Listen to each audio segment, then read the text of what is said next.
Bonjour, bonsoir. Je vous reviens comme promis avec une autre présentation sur le protocole de Montréal.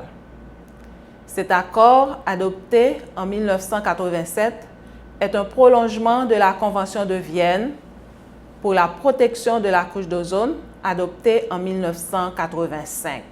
Nous allons considérer brièvement 6 points. Les caractéristiques du protocole de Montréal, les parties au protocole de Montréal, les amendements au protocole de Montréal, les substances réglementées par le protocole de Montréal, les résultats de la mise en œuvre du protocole de Montréal et les perspectives.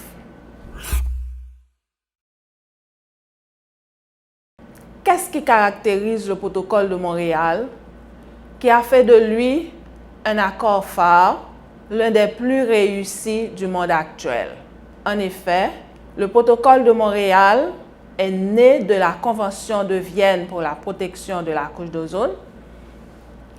Cependant, il a ses particularités. C'est un accord contraignant, c'est-à-dire qui définit des mesures de contrôle pour l'utilisation des substances incriminées. Il mobilise les moyens économiques, scientifiques et technologiques pour rendre possible l'application de ces mesures. Et finalement, il prévoit des mesures de sanction en cas de non-conformité. Le protocole de Montréal est devenu un instrument d'application universelle. Il est adopté par 197 pays. Le protocole de Montréal est à plusieurs égards un modèle d'accord international réussi. Le protocole de Montréal a été amendé plusieurs fois. Nous avons l'amendement de Londres, l'amendement de Copenhague, l'amendement de Vienne, l'amendement de Montréal, l'amendement de Beijing et le dernier en date, l'amendement de Kigali.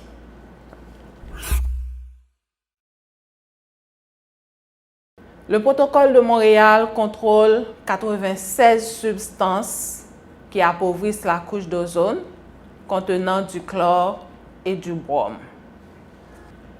La première génération de réfrigérants, les substances qui appauvrissent la couche d'ozone, étaient les chlorofluorocarbones de formule CFC. Ils étaient de puissants SAO. Le potentiel de déplétion de l'ozone, ODP en anglais, mesure la capacité d'une substance à détruire l'ozone. L'un des CFC, le trichlorofluorocarbone, constitue la référence dans cette échelle de mesure et son ODP est égal à 1. Comme vous pouvez voir dans le tableau ci-contre, les CFC étaient les plus puissants SAO. Grâce aux mesures de réglementation du protocole de Montréal, les CFC ne sont plus utilisés comme réfrigérants. Les hydrochlorofluorocarbones ont substitué aux CFC. Ils sont aussi des SAO, mais leur potentiel de déplétion de l'ozone est beaucoup moins élevé que les CFC.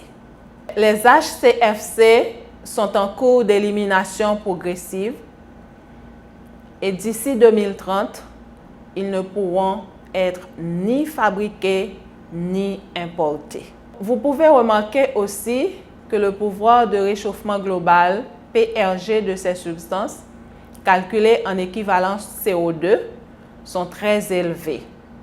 Vous vous souvenez que je vous avais parlé de la relation qui existe entre l'épuisement de la couche d'ozone et les changements climatiques.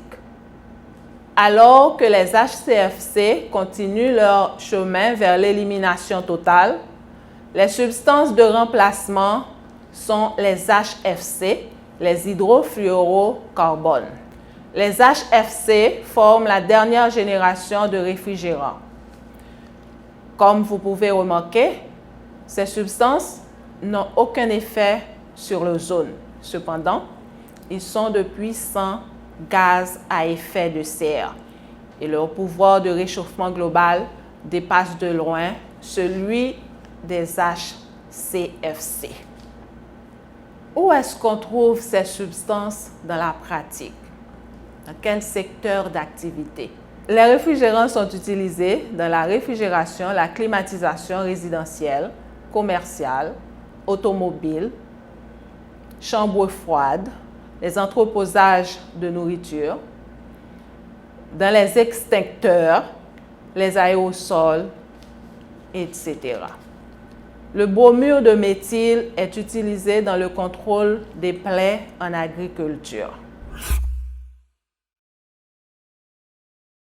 Grâce aux efforts déployés par le protocole de Montréal et la participation de toutes les nations, les CFC ne sont plus utilisés. Les HCFC sont en voie d'élimination et comme je l'ai dit tantôt, d'ici 2030, ils ne pourront plus ni être fabriqués ni être importés. La couche d'ozone est en voie de récupération et pourrait se stabiliser d'ici quelques décennies. Elle pourrait même revenir à l'état qu'on a connu avant les années 80, selon Pierre-François Coureur. Le protocole de Montréal poursuit désormais un double objectif: la reconstruction de la couche d'ozone et la stabilisation du climat en s'engageant dans l'élimination des HFC qui sont des gaz à effet de serre. Le protocole de Montréal est en train d'orienter le monde vers l'utilisation de réfrigérants naturels tout en utilisant des sources énergétiques plus efficaces et moins polluants. Ces réfrigérants qui étaient utilisés dans le passé avant l'invention des halogénures carbonées ont leurs particularités. Ils sont très inflammables. Leur manipulation nécessite beaucoup de précautions, d'adresse et de savoir-faire. Haïti doit se préparer pour faire face aux défis de cette transition. Voilà pourquoi je vous reviendrai encore une fois pour vous parler de l'implémentation du protocole de Montréal par Haïti.